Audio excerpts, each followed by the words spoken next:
आदाब, मैं हूं मुमताज आलम रिजवी और इस वक्त मैं आपकी खिदमत में लाइव हाजिर हुआ हूं। बात करूंगा अमेरिका, ईरान, फिलिस्तीन और पूरे मिडिल ईस्ट की, और जो भी सूरत हाल है उसका जायजा लिया जाएगा, क्योंकि इस वक्त के हालात बड़े ही खतरनाक हैं, तशवीशनाक हैं। और जिस तरह से हम देख रहे हैं, न सिर्फ ये कि ईरान और अमेरिका, बल्कि यमन और सऊदी अरब के दरमियान, यानी अंसारुल्लाह हौती और सऊदी के दरमियान जिस तरह के हालात पैदा हो गए हैं, एक दूसरे पे जो हमले हो रहे हैं वो भी बहुत ही तशवीशनाक है, बहुत ही सनसनीखेज है। और सबसे बड़ा जो दुनिया के लिए खतरा पैदा हो रहा है, ईरान ने धमकी दी है कि हम स्ट्रेट ऑफ हॉर्मुज को पूरी तरह से बंद कर देंगे, किसी के लिए नहीं खुला रहेगा। और यही नहीं, बल्कि अंसारुल्लाह हौती ने कह दिया है कि हम बाबुल मंदब को भी बंद कर देंगे। अब आप सोचिए कि बाबुल मंदब, और अगर ये बंद हो गया तो तकरीबन 50% तेल और गैस की सप्लाई दुनिया के लिए बंद हो जाएगी। और अगर ऐसा होता है तो दुनिया में हाहाकार मच जाएगा। ये बहुत बड़े खतरे की घंटी है। और ये सिर्फ इसलिए हो रहा है क्योंकि अमेरिका और इजराइल, जैसा कि ईरान कहता है कि इनकी ज्यादती है, ये जालिम है, ये कब्जा करना चाहते हैं और ऐसा हम होने नहीं देंगे। दूसरी तरफ अब अमेरिका कह रहा है कि स्ट्रेट ऑफ हॉर्मुज पे तो हमारा कब्जा है, हम वहां पे टैरिफ लगाएंगे, 20% का टैरिफ। यानी कुल खेल अगर देखा जाए तो तेल का है। और दुनिया पे जैसे वेनेजुला पे कब्जा किया अमेरिका ने, उसी तरह का कब्जा वो स्ट्रेट ऑफ हॉर्मुज पे चाहता है, ईरान पे चाहता है, और चाहता है कि उसकी मर्जी चलती रहे। लेकिन क्या ये मुमकिन है? आईआरजीसी ने साफ कह दिया कि कोई सवाल ही नहीं पैदा होता है, अमेरिका की दादागिरी यहां नहीं चल पाएगी। अमेरिका जो चाहता है वो यहां पे नहीं हो पाएगा। ताजा अपडेट मैं आपको बताऊं, जो अमेरिका के लिए सबसे ज्यादा घातक साबित हो रहा है और डोनाल्ड ट्रंप की कुर्सी खतरे में पड़ रही, वो ये कि अब अमेरिका के फौजी भी बड़े पैमाने पे मारे जा रहे, उनकी भी लाशें बिछ रही हैं। जी, अब तक की जो ताजा रिपोर्ट है उसमें बहुत वादे क्लियर यहाँ पे सामने आया। और ये बहुत ही खतरनाक हम कह सकते हैं इनके लिए, जो अमेरिका है। और वो है क्या, वो मैं आपको बता रहा हूं। आप देखिए, यूएस ईरान जंग में अब तक 14 अमेरिकी फौजियों की मौत, 414 जख्मी हुए हेलीकॉप्टर क्रैश के बाद, बड़ा ये आंकड़ा। तो इस तरह आप देखिए कि ये अमेरिकी फौजी, हालांकि अमेरिका बहुत छिपाता है, इजराइल और अमेरिका ये दो ऐसे मुल्क हैं जो बताते नहीं है कि उनके कितने लोग मारे गए, उनको उसको पर्दे में रखते हैं। क्यों? क्योंकि इनको डर है कि इससे हमारी कमजोरी जाहिर हो जाएगी, इससे हमारे यहाँ हंगामा खड़ा हो जाएगा, प्रोटेस्ट होने लगेगा और इनका तख्ता पलट हो सकता है। लेकिन अब ताबूत जाने लगे, अब ये ताबूत का सिलसिला शुरू हो गया। मुझे लग रहा है कि ये बहुत ही खतरनाक है अमेरिका के लिए और डोनाल्ड ट्रंप के लिए। यहाँ जो रिपोर्ट आई है वो बहुत ही मानाखेज रिपोर्ट है, उसे कम से कम अमरीकी जो है वो बहुत आसानी से हजम नहीं कर पाएंगे। खबर क्या, अमेरिका ईरान जंग में अमेरिकी फौज का मौत का आंकड़ा बढ़कर 14 हो गया है। ताजा मौत अमेरिकी नौसेना नेवी के एक पायलट की हुई है, जिसकी जुलाई की शुरुआत में अरब सागर में हेलीकॉप्टर दुर्घटना में गंभीर चोट लग गई थी। दुर्घटना ये कभी नहीं बताएंगे कि ईरान के हमले में मारा गया या क्या हुआ, ये हमेशा हर चीज को हादसा बताते हैं, हादसा बताते हैं। इनको डर है कि अगर हम ये कह देंगे कि ईरान ने मार गिराया, ये तो बड़ी शर्म की बात है, ये तो बहुत ही अमेरिका के लिए अफसोसनाक होगा। तो ऐसा है, दुर्घटना बता दो, हादसा बता दो। खबर तो ये आ रही है कि इनका जॉर्ज बुश, उस पे अटैक हुआ है, बहुत बड़ा अटैक, कल तमाम खबरें चल रही थी। हालांकि अभी उसकी तस्दीक पूरी तरह से नहीं हुई, लेकिन जॉर्ज डब्ल्यू बुश पे जो इनका एयर कैरियर क्राफ्ट था, जो वॉरशिप है, उस पे बहुत बड़ा अटैक ईरान ने किया, ऐसी खबर है आईआरजीसी ने। तो इसके साथ ही यहाँ पे आप देखिए किस तरह से अब यहाँ इसके साथ ही जंग में जख्मी अमेरिकी सैनिकों की तादाद 414 बताई जा रही है। और ये सेंटकॉम की तरफ से ये इतनी सी जानकारी यहाँ से पाई है। और ये तादाद जाहिर सी बात है कि जितनी होनी चाहिए, क्योंकि जितना बड़ा हमला अभी ईरान ने बहरीन पे किया, कुवैत पे किया, कतर पे किया है, जॉर्डन पे किया है, सऊदी जो है वहां पे किया है। और वहां पे खबर ये है कि काफी, और ये सब अमेरिकी बेसिस पर हमला किए गए हैं, अमेरिकी बेसिस पर। तो ऐसे में और ये कहना खास तौर से जो बहरीन पे, ओमान पे जो अटैक हुआ, वहां पे भी अगर देखें तो मुझे ऐसा लग रहा है कि ये मैं छुपाने वाली बात है। अमेरिकी अधिकारियों के मुताबिक जख्मी फौजियों में ज्यादातर ट्रॉमेटिक ब्रेन इंजरी यानी सिर और दिमाग में गंभीर चोट से वो पीड़ित हैं। ऐसी चोटें आमतौर पर मिसाइल हमलों और बड़े धमाकों के आसपास मौजूद सैनिकों को लगती हैं। मार्च में जंग शुरू होने के बाद ये पहली नई मौत है। इससे पहले 13 अमेरिकी फौजियों की मौत जो है वो बताई जा रही। तो इस तरह से यहाँ पे सऊदी और इराक में हुई 13 मौतें, कुवैत, सऊदी और इराक में 13 मौतें बताई जा रही। इससे पहले हुई 13 मौतों में 6 अमेरिकी सैनिक कुवैत में, एक कमांड सेंटर पर ईरानी ड्रोन हमले में मारे गए थे, एक अन्य सैनिक सऊदी अरब के। तो इस तरह से ये बता रहे हैं कि 14 फौजी जो है वो मारे गए हैं। बिल्कुल सही कह रहे हैं हमारे साथ यहाँ पे रफीक मकवाना साहब, मोहम्मद रईस साहब, इसके अलावा शकील साहब जुड़ गए हैं। यहाँ पे मोहम्मद रईस साहब और जमील साहब भी जुड़ गए हैं, मैनुद्दीन सलमानी साहब। सारे लोग, अभी स्वर्णा राज जी नहीं आए, वो आमतौर से आ जाते हैं, वो भी, और ग्रुप कैप्टन उत्तम कुमार देवनाथ जी भी बहुत जल्द हमें ज्वाइन करेंगे। लेकिन उससे पहले एक और अपडेट मैं आपको देना चाहता हूं, और वो अपडेट है कि आईआरजीसी ने ग्लोबल तेल सप्लाई को ठप करने की धमकी दी है। और मैं आपको बता दूं कि अभी इतना ही नहीं है, ये इतना ही नहीं है। इसके बाद जैसा कि ईरान ने कहा है कि इंटरनेट जो सप्लाई लाइन है स्टेट ऑफ हुर्मुज और बाबुल मंदब रेड सी के नीचे, वो भी ठप की जाएगी, ऐसी धमकी ईरान की तरफ से आई है। तो आईआरजीसी ने ग्लोबल तेल सप्लाई को ठप करने की धमकी दी है। पूरी दुनिया में मचेगा पेट्रोल डीजल के लिए हाहाकार। ये खबरें चल रही, और ये बड़ी खबर है, ये मामूली खबर नहीं है। क्योंकि अभी से मैं देख रहा हूं कि लंबी लंबी लाइनें लग गई है, लंबी लंबी लाइनें लग गई। क्यों? एक खौफ है, एक एक डर का माहौल है। यहाँ पे देखिए तेहरान से ये खबर आई है, तेहरान रेड लाइन है यहाँ पे। ईरान के Islamic revolutionary guard corps IRGC ने खबरदार किया है कि हुर्मुज, स्टेट ऑफ हुर्मुज और उसके आसपास अमेरिकी फौज की लगातार मौजूदगी से दुनिया भर में तेल और गैस की सप्लाई में बड़ी रुकावट आ सकती है।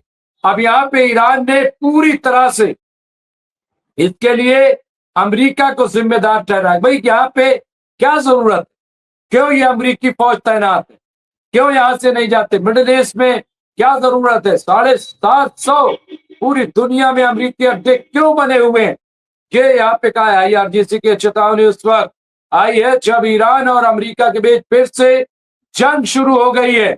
यहाँ पे अमेरिका ने आईआरजीसी के फौजी ठिकानों पर हमले किए हैं, जबकि ईरान ने मिडिल ईस्ट में खाड़ी देशों में अमेरिकी फौजी अड्डों को जबरदस्त तरीके से निशाना बनाया है, बड़े हमले किए हैं। ये बिल्कुल क्लियर है, इसमें कोई दो राय नहीं है कि बड़े हमले किए गए।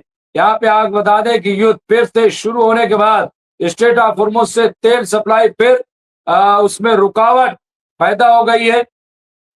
दोनों फरीक यानी अमेरिका और ईरान एक दूसरे पर फौजी हमले कर रहे हैं, और स्टेट ऑफ हुर्मुज से मुश्किल के मतलब सेंटर पॉइंट बन गया है। स्टेट ऑफ हुर्मुज सेंटर पॉइंट बना हुआ है। ये ऐसा जो आ भी रहा है यहाँ पे, अगर देखा जाए जो जलमार्ग जिसको हम कहते हैं वाटर वे, तो दुनिया का लगभग 5वां हिस्सा तेल व्यापार गुजरता है। यहाँ पहले 20%, यहाँ पहले भी कमर्शियल जहाजों पर हमले हो चुके हैं जिनमें भारतीय क्रू मेंबर भी शामिल थे। और वो हमला मैं आपको बता दूं अमेरिका की तरफ से किया गया। 3 हिंदुस्तानी जहाज पर अमेरिका की तरफ से अटैक किया गया था। उस पर कोई चर्चा नहीं होती, उस पर हमारा गोदी मीडिया खामोश हो जाता है। और अमेरिका ने जो जवाब दिया था वो भी बहुत शर्मनाक था।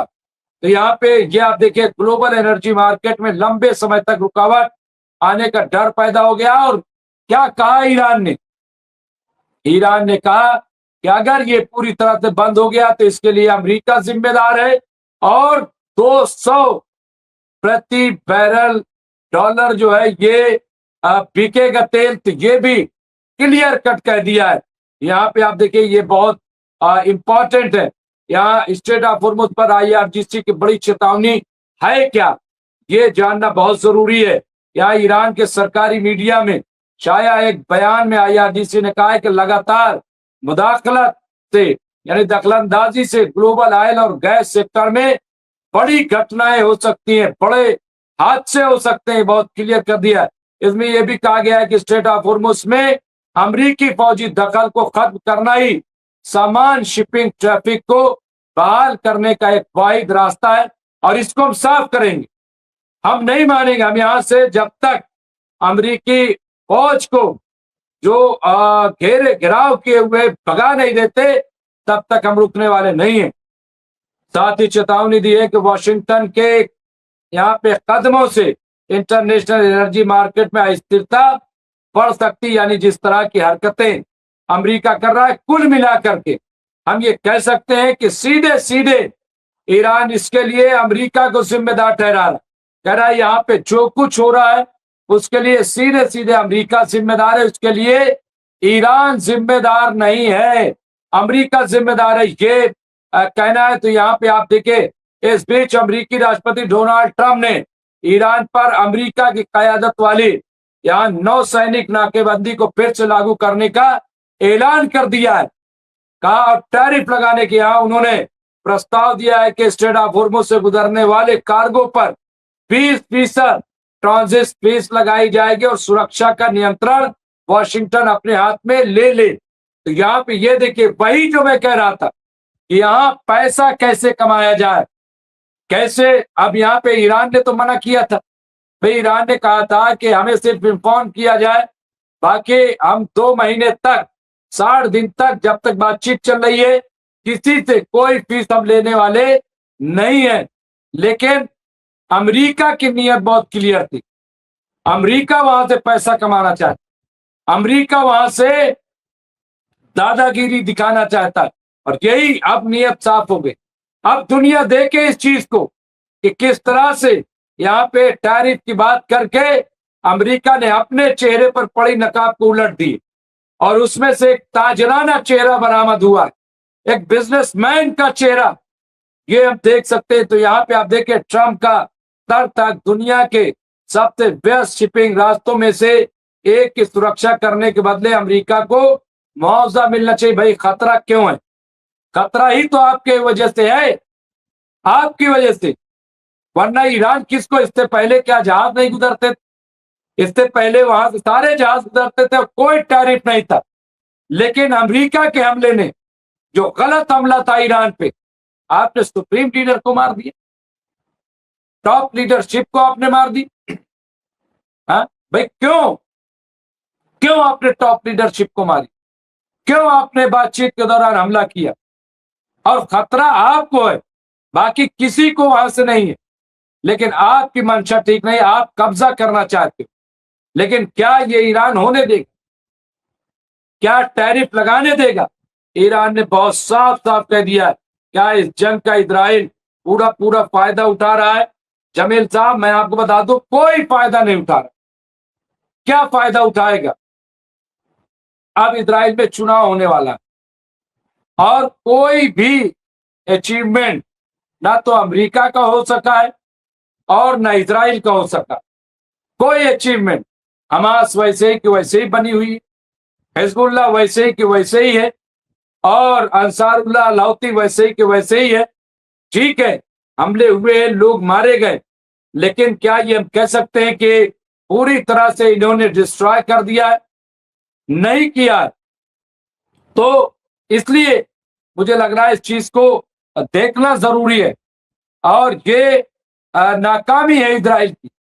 जिस तरह का मुआहदा अमेरिका से हुआ था, अब भले ही तोड़ दिया हो, लेकिन अमेरिका को बैठना पड़ेगा, अमेरिका को बात करनी पड़ेगी, और अमेरिका को इस तरह के हमले, जो नाजायज हमले हैं, वो रोकना पड़ेगा। बगैर उसके बाद बनने वाली नई हमारे साथ बहुत जल्द ग्रुप कैप्टन उत्तम कुमार देवनाथ जी जुड़ जाएंगे, मैं उनका इंतजार कर रहा हूं। लेकिन इससे पहले एक और बड़ी खबर जो अंसारुल्लाह लाहौती की है, वो भी देना बहुत जरूरी है। वो भी यहाँ पे यमन के हुतियों का सऊदी हवाई अड्डे पर मिसाइल और ड्रोन से हमला, इलाके में नए जंग का खतरा है। एमबीएस को ट्रंप का समर्थन। लेकिन अब आप देखिए कि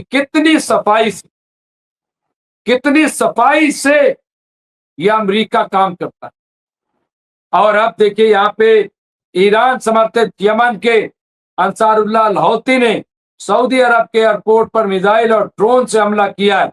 इसके साथ एयरलाइंस को सऊदी एयर स्पेस से उड़ान न भरने की चेतावनी दी है। इस हमले के साथ इलाके में एक नए संघर्ष के शुरू होने का खतरा पैदा हो गया है। लेकिन यह हमला हुआ क्यों, पहले यह जानना बहुत जरूरी है।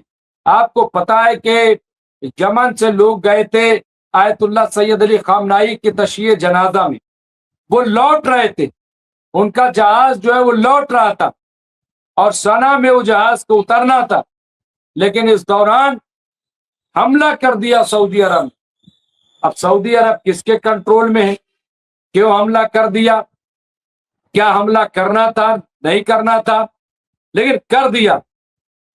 अब यहाँ पे हुतियों ने इसे यमन की राजधानी सना एयरपोर्ट पर वे हमलों का बदला बताया है और इसके लिए सऊदी अरब को जिम्मेदार ठहराया। हुती फौजी जो तर्जुमान है या सरी ने सऊदी अरब के खिलाफ हमलों की जानकारी दी है। कल उन्होंने बाकायदा इस पे प्रेस कॉन्फ्रेंस करके और इसकी जानकारी दी थी, इसकी इत्तला दी थी। अब यहाँ पे देखिए हुती जो फौजी तर्जुमान ने कहा है कि सऊदी अरब के आबा इंटरनेशनल पर हवाई हमले के लिए बैलिस्टिक मिसाइलों और मानव रहित हवाई वाहनों ड्रोन का इस्तेमाल किया गया। उन्होंने सभी एयरलाइंस को सऊदी अरब के हवाई क्षेत्र के ऊपर से उड़ान नहीं भरने की चेतावनी दी है। कहा कोई जरूरी नहीं है।